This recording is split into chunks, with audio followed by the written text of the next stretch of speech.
कई बल्द ब्याह शाम पार झूलना चले तो सुबह में 3-4 बजे बाथरूम जाए बोला हम तो पता नहीं कि कल पार बजे सुबह 7 बजे फोन आई कि यो हॉल में है आता हम तो फोन खोज करी तो फोन देखे से खून लड़का तड़का देखे तो मन का जूता का कपड़ा का लाश में रोज का धंधा था बेटा, धंधा सोचो रोजगार कुछ नहीं है।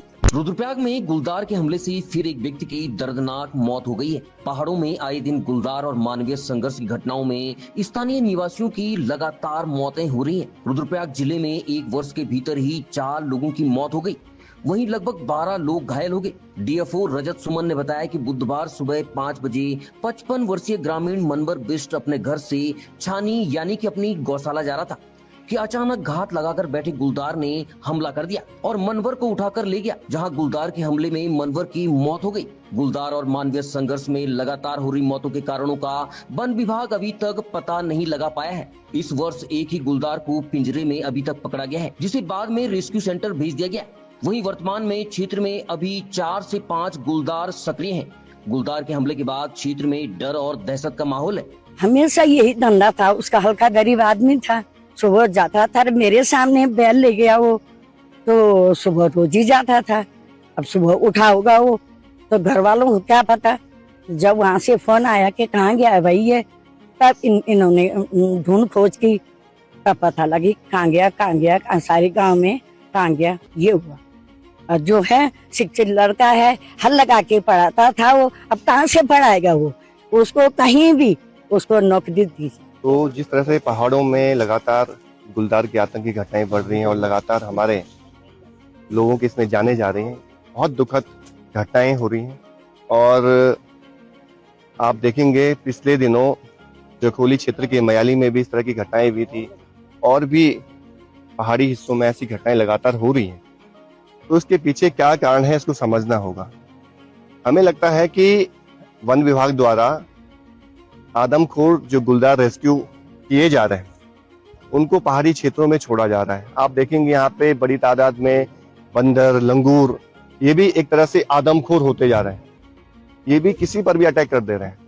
और पहाड़ के लोगों का जो जीवन है वो इससे और भी ज्यादा जटिल होता जा रहा है। आप देखिए कि हमारे यहाँ छोटे छोटे बच्चे जो स्कूल जाते हैं, हमारी मातृशक्ति है जो घास लेने जंगल जाती है, लोगों की जो दिनचर्या होती है, जो लोगों का जीवन है वो जंगल पर ही निर्भर है।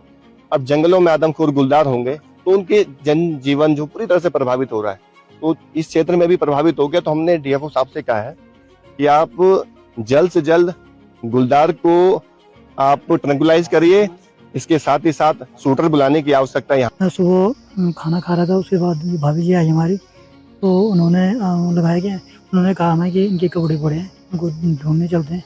तो ये इन्होंने हल जाना था उधर दूसरे गांव में, कि कल शाम को अपने बैल लेके वहाँ पहुँच गए थे।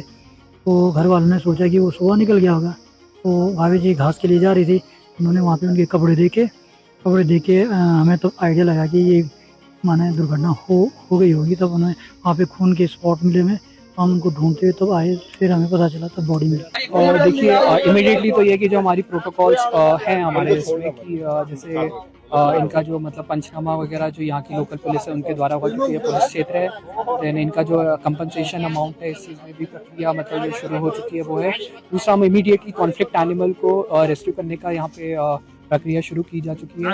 और ये भी है कि यहाँ पे जो पूरा का पूरा जो क्षेत्र है लैंडस्केप है, मतलब ये अलर्ट मोड में डाला जा रहा है। इसमें जितने भी लोगों को अवेयर हम कर सकते हैं इस चीज़ के बारे में कि यहाँ पे जो गुलदार की गतिविधि किस समय जैसे सक्रिय होता है, जैसे कि ये केस सुबह 5 बजे के आसपास का बता रहे हैं। और इस तरीके का जो मतलब संभावनाएं होती हैं गुलदार के अटैक की, उसके लिए लोगों को काफ़ी ये किया जा रहा है, अवेयर किया जा रहा है। इसके अलावा ये है कि लॉन्ग टर्म में भी हम देख रहे हैं कि मतलब जितने भी इसके आसपास के रुद्रप्रयाग के और भी जो क्षेत्र हैं जहाँ पे ऐसी गुलदार के लिए जो संवेदनशील क्षेत्र हैं उनमें भी इस तरीके की प्रक्रिया कर पाएँ और एक प्रॉपर गुलदार का मिटिगेशन प्लान यहाँ पे लागू हो पाए। जी हाँ, ये इस चीज़ के लिए भी प्रक्रिया शुरू की जा चुकी है। सबसे पहले तो ये है कि जो हमारा कॉन्फ्लिक्ट में एनिमल है उसको आइडेंटिफाई करना है और अकॉर्डिंगली यहाँ पे पिंजरे एंड